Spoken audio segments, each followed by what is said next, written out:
today we have transformed our studio to accommodate Mr. Sean Lowe, the Bachelor.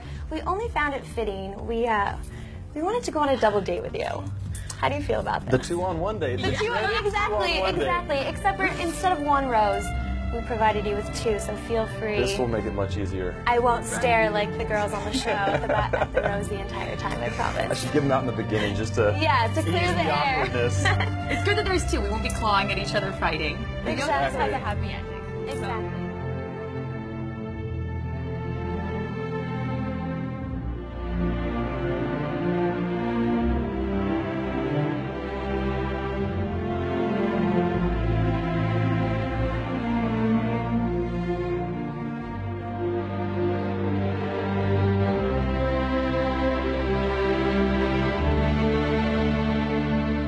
Wait, we have one last thing we Oh need to yes, address. we do need. I'm sorry. Come on.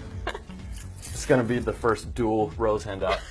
Would both of you please accept my roses? I accept. Just kidding. Yes. First rejection. There you go.